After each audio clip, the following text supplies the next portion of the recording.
Muy buenos días a todo el mundo, bienvenidos un día más al podcast, soy Raúl Bermudo y hoy es 24 de diciembre y quería compartir con vosotros un recuerdo que justo me ha desbloqueado esta mañana Laura al despertarnos, ¿no? Y que supongo que se me ha activado también en parte por lo vivido ayer noche y ayer tarde, ¿no? Lo que sucedió, por la tarde es que tuve una sesión de terapia con una chica joven, ¿no? De 17 años, que se sentía un poco por debajo de su hermano mayor, ¿no? Se sentía como desaprobada por parte de sus padres, poco reconocida, no sé, como que se la criticaba un poco y además había la inercia hacia eso, porque sí que es cierto que también tuve la oportunidad de hablar con el padre y en algún momento se le escapó, ¿no? Es que claro, su hermano mayor, pues no hay de qué preocuparse, lo hace todo perfecto y es muy cumplidor y es muy responsable y es muy tal.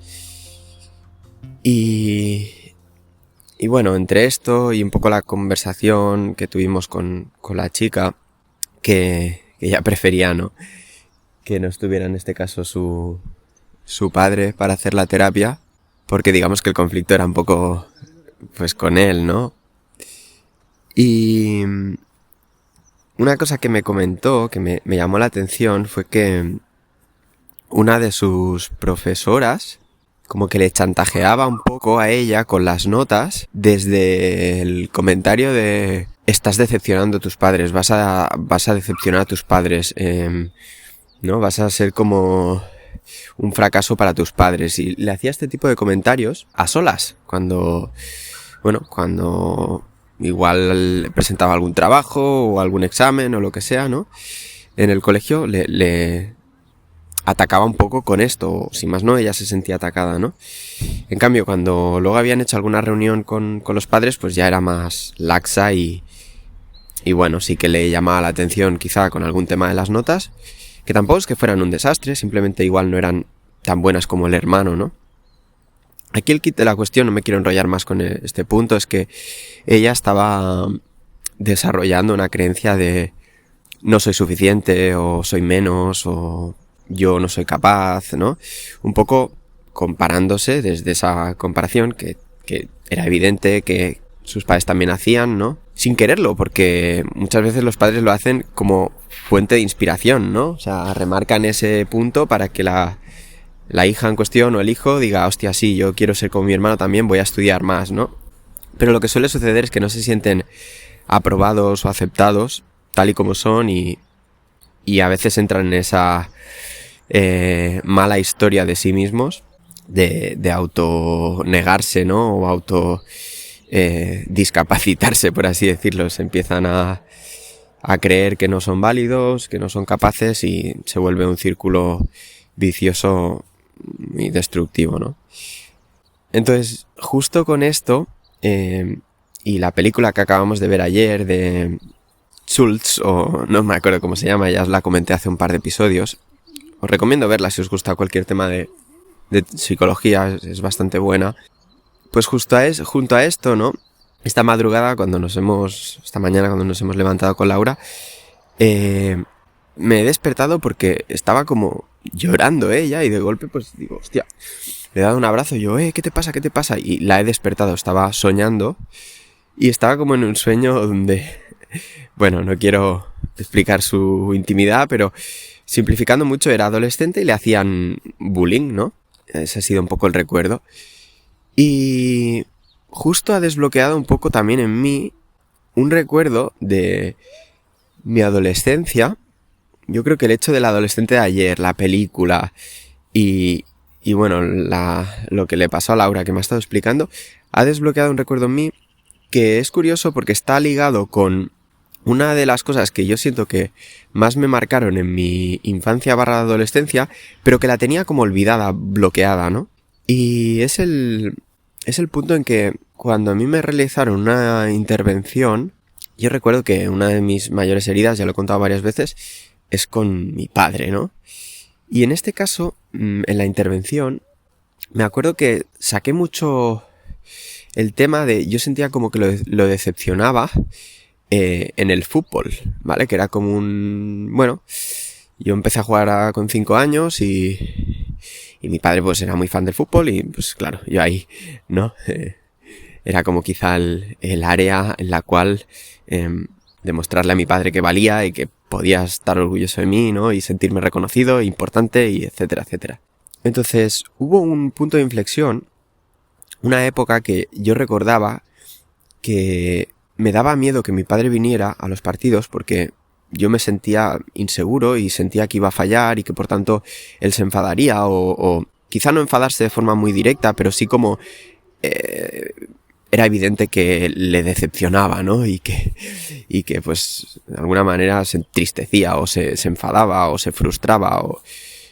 No quiero llegar a decir que me retiraba el amor, pero sí que el sentimiento de decepción y de no estoy siendo suficientemente válido para mi padre estaba ahí, ¿no? Y a mí me afectaba y me marcaba. Y lo que he caído en cuenta hoy es que todo esto que salió en la intervención, hubo otra causa origen. Yo creo que hubo otra causa origen, que es lo que he recordado hoy. Y fue, si no recuerdo mal, cuando tenía 12 o 13 años, que en la pretemporada de fútbol, antes de, bueno, iniciar la liga, ¿no? Mezclábamos, bueno, tanto el equipo pequeño como el grande, ¿no? Mezclábamos un poco de edades. Yo siempre he sido de los pequeños de mi quinta, ¿no? Y en esa pretemporada venía muy confiado, creo que porque ya había empezado como con alguna chica y me sentía, supongo, querido y machote o lo que fuera, ¿no? Y hice muy buena pretemporada. Lo cierto es que tengo recuerdos incluso de goles y de jugadas, o sea, es curioso, ¿no? Después de 20 años. Y recuerdo eso, que haberlo hecho súper bien, o sea, haber destacado mucho en mi equipo, y eso hizo que el entrenador del equipo superior me dijera que yo iba a ir a jugar con los mayores, ¿no? Y entonces empecé, me sacaron de mi equipo de toda la vida y me fui con los mayores. Y recuerdo que lo pasé muy mal. O sea, era un recuerdo que tenía olvidado, pero ahora, con este tema de conversación con Laura, se me ha activado, ¿no? Y me ha venido a la memoria que, no voy a decir nombres, pero de todos los compañeros de equipo, excepto 3 o 4, que esto sí que lo recuerdo pues con más cariño y más cercanía, el resto es como que... Bueno, yo creo que me hicieron bullying de forma muy, muy directa, ¿no? O sea, se metían conmigo, se burlaban, se metían con mi madre, porque justo el entrenador también, bastante cabrón, siempre decía, tu madre está muy buena, ya verás tu madre, no sé qué, y entonces es como que los niños esos también la aprovechaban. Luego yo ya tenía como esa pareja, esos novios de casi de broma, ¿no? Pero también se metían mucho con mi novia, me decían rollo, ¿pero dónde vas? Si te saca Yo era muy bajito y era una de mis inseguridades y ellos me decían mucho enano, ¿pero dónde vas con esa novia? Si te la van a quitar, si te sacan palmos, si no sé qué, ¿no? Y se metían mucho conmigo en la mayoría de los compañeros de equipo. Y claro, yo creo que eso, luego lo pienso, ¿no?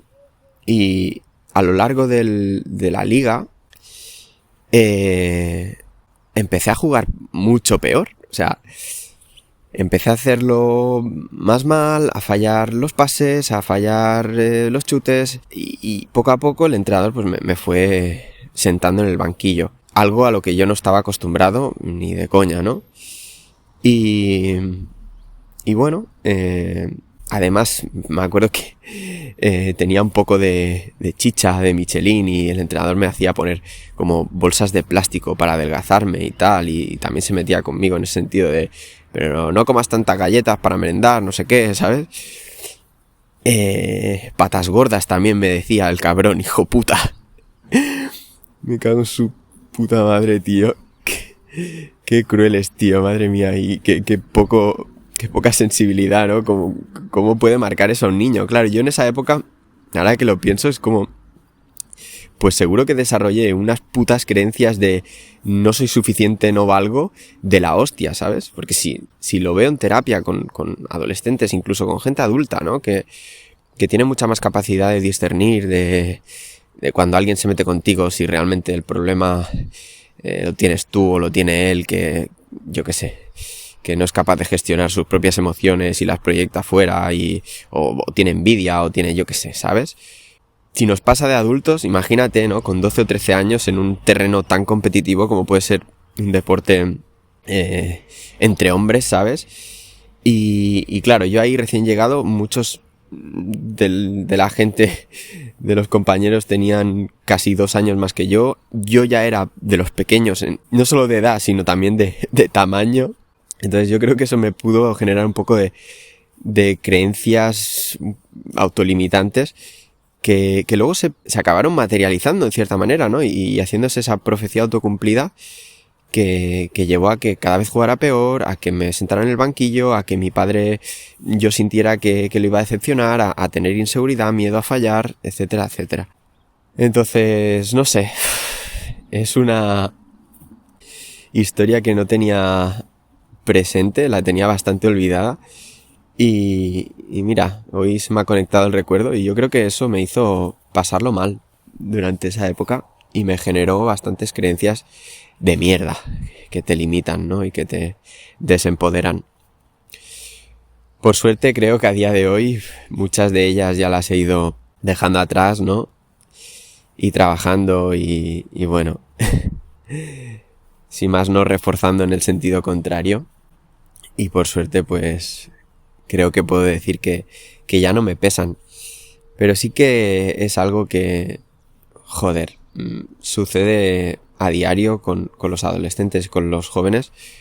Y marcan mucho a las personas, ¿no? Y a la sociedad luego. O sea, la implicación es que luego a nivel social, pues si crece gente desempoderada, la gente crece, los adolescentes con unas creencias de sí mismos, de que no pueden, de que no van a ser capaces, de que no merecen, de que son una mierda, en definitiva. Al final es como que muchos tiran la toalla, ¿no? En este caso yo tuve la suerte o no sé, la resiliencia de no hacerlo y de seguir esforzándome. Y de ahí mi pregunta primaria, ¿no? Lo que expliqué en uno de los episodios, que yo creo que siempre ha sido el ¿cómo puedo mejorar?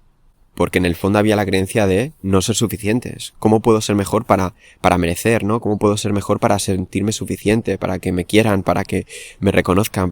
Entonces, yo suerte que adopté esa postura y eso me ha hecho, pues, trabajar duro, esforzarme en mejorar en múltiples áreas y al final llegar a un punto donde decir tú que, chaval, date ya una palmadita a la espalda, empieza a reconocer y a sentirte que claro que vales, que claro que eres capaz, que claro que mereces y que estás haciendo, ¿no? Muchas cosas de las que sentirte orgulloso.